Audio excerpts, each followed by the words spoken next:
through 9 months as Divas and Women's Champion, holding both championships. I mean, if you were going to crown a new champion, you would have thought it would have been Sasha Banks at WrestleMania 32, and I wonder why they didn't go through with having Sasha Banks become champion. Maybe they're waiting for the right moment, the right time, to give Sasha Banks that opportunity, because she is someone who is obviously over. And if you're looking for someone who's the answer to Charlotte's 8 through 9 month reign as champion, over, I think it was over 100, well over 100 days for Charlotte as champion, close to 200 and some odd days for Charlotte as champion. If you're looking for the answer to Charlotte's reign as champion, obviously the answer to that is Sasha Banks. And I've been no stranger to saying that I am the biggest Sasha Banks fan and supporter in the world that you can hear these days on the internet, because Sasha Banks is just finding new and innovative ways all the time to impress me. I'm coming away from every one of Sasha Banks' matches I've seen over the last year and a half really impressed, going back to her NXT days, her time spent down there, working with people like Summer Rae and even Charlotte back then. I mean, they go back quite a ways,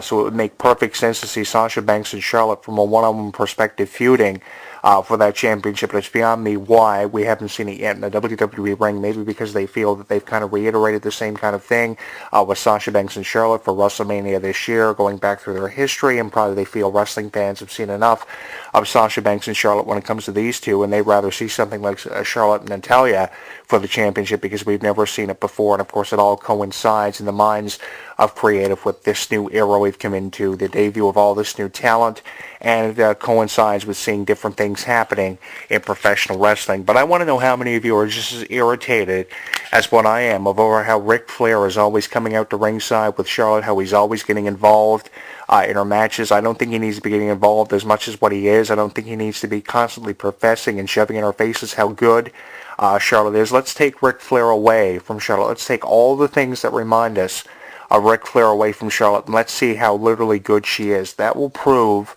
a lot about Charlotte, because I think Charlotte is just merely scratching the surface. I think Charlotte is good, but I think she's just merely scratching the surface of everything she has yet to accomplish in her career. And she's only been involved with wrestling for a few years.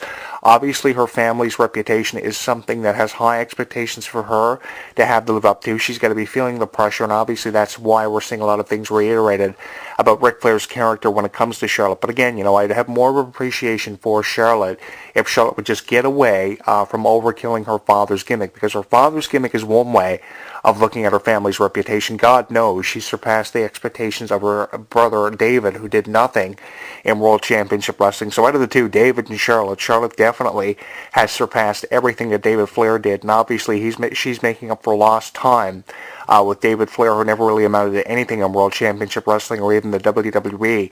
So at least Ric Flair has something to be proud of. I just wish she would get away from reiterating and always shoving in our faces how good she is, and prove how good she is, rather than just having influence from her father being one of the biggest reasons why she's in the top position that she's in right now. If they were still doing the Power 25 on WWE.com when it comes to divas, obviously she, or women now they're calling themselves, obviously she would be one of the top women within the division, and probably be one of the reasons why this division, this new look for the division, could have a direct reason for being able to compete with companies like TNA Wrestling and the Ring of Honor Women's Division, which obviously it is more of a position to do so now than it ever has been, which is something that I am really proud of. It's just one of these issues that seems to never be corrected, is the fact that we are seeing the same champion, we're seeing the same challengers all the time.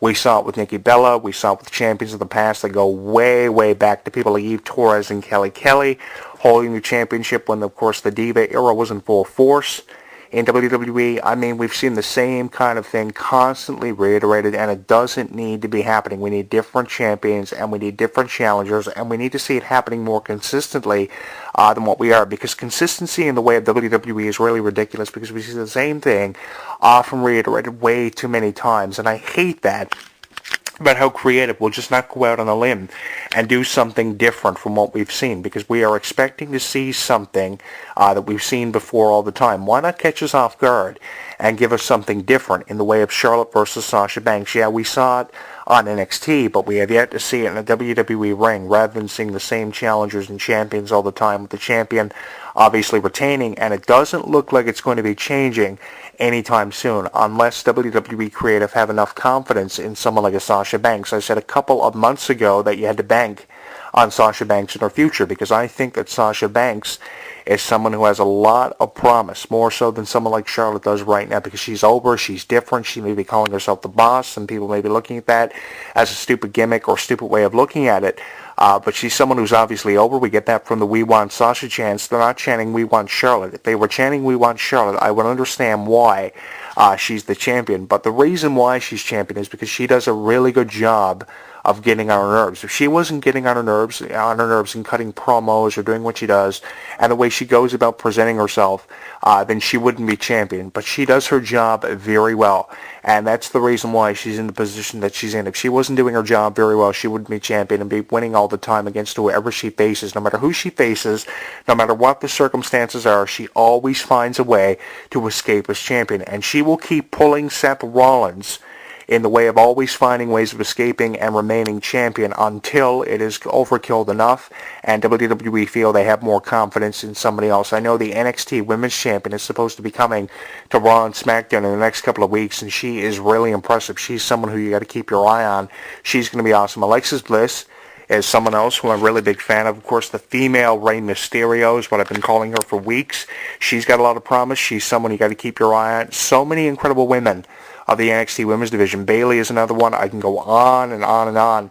And if there's one division that I would recommend highly for a lot of people to check out, it would be the NXT Women's Division, because that is where it's at. When women's wrestling on WWE isn't offering us what we want to see, we go back to NXT and we watch it on things like YouTube and Hulu, and we watch it on the WWE Network, because we know that's where it's at. So that's something you have to have a lot of confidence in, and it's something I highly recommend that you take the time to check out if you haven't already, because it is an incredible thing to watch how the NXT Women's Division is getting better all the time. And that's very rarely you hear me say anything good about things like women's wrestling in the way of NXT wrestling, because you wouldn't expect to hear it. But the thing is, women's wrestling has never looked better, far better than what it does right now. Charlotte is one of the reasons why it is looking as good as what it is, because of these incredible matches she's having as WWE Women's World Heavyweight Champion and Divas Champion previously, that preceded her reign as Women's Champion in the fallout of WrestleMania. But even though Charlotte is as good as what she seems, the thing is she still has a long way to go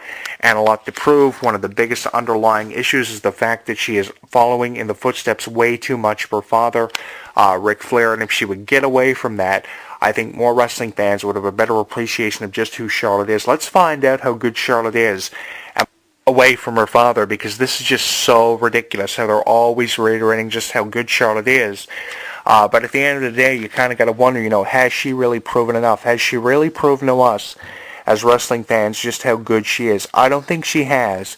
And I think I can get away with saying this, that she still has a long way to go. That's one of the biggest issues that I see with Charlotte. She still has a long way to go. Here's what you're doing with the Division 2 that really irritates me. You're not giving people enough of an opportunity to show us how good they are. I mean, when Sasha Banks is over as much as what she is, yeah, they're going to keep putting it off and putting it off and putting it off, putting Sasha Banks over. She's the Daniel Bryan of the new women's division, this new era. I mean, people want to see more of Sasha Banks, and they're doing the same thing with Sasha that they were doing with Daniel. They weren't giving Daniel an opportunity, and always finding ways to squander opportunities away from underneath people like Daniel Bryan. I mean, he had a fantastic opportunity last year to win the 2015 Royal Rumble match, and it's beyond me why he didn't win it in Philadelphia. The only logical explanation that I could come up with was that the Royal Rumble was emanating from Philadelphia, and with the controversial history that they have with wrestling in Philadelphia coinciding with each other, they probably felt that having Roman Reigns win would piss fans off more than Daniel Bryan winning and being the returning hero from his previous injury that preceded, of course, his retirement a couple of months ago. The thing is, they keep putting it off and putting it off and putting it off until the right time. So I'm hoping eventually the right time will obviously be apparent. It'll become apparent and things will just happen the way they are meant to for someone like a Sasha Banks. And until then, the unfortunate thing is, of course, there's always an unfortunate circumstance with wrestling. We had to put up and be irritated constantly by someone like Charlotte, who is saying in promos that she's as good, every bit as good as what she says she is. But I think it's time to back up what you say, as the old saying goes, and prove your critics wrong, because the critics now have more of a reason to criticize, find time in doing so for Charlotte than they do putting her over. And I can see why, because it's not very hard. It's not something that is very oblivious to wrestling fans, because it's something that is very apparent, and it's something that doesn't seem to be going to be changing anytime soon. And I really hate to have to say that. I wish I could say something more promising in the way of Charlotte's future, but I just can't find time in doing that because she's just pissing me off with everything she does, and I'll spare you the pain of having to run down through the list of things that I could say that are pissing me off about Charlotte, because there are more reasons than enough that I can give credit for pissing me off about Charlotte, because I wish there was something more promising to have said about Ric Flair's daughter, because you would expect something promising to be said about Ric Flair's family because of the reputation anyway, but at least one plus side of all this is she's having a better run for herself than David ever did in WWE or WCW, because he was just a disaster for Ric Flair's family. He was nothing more than an embarrassment, in my opinion, so at least something promising can be said about Charlotte in the way of probably more reigns for her as champion, which wouldn't surprise me none in the future.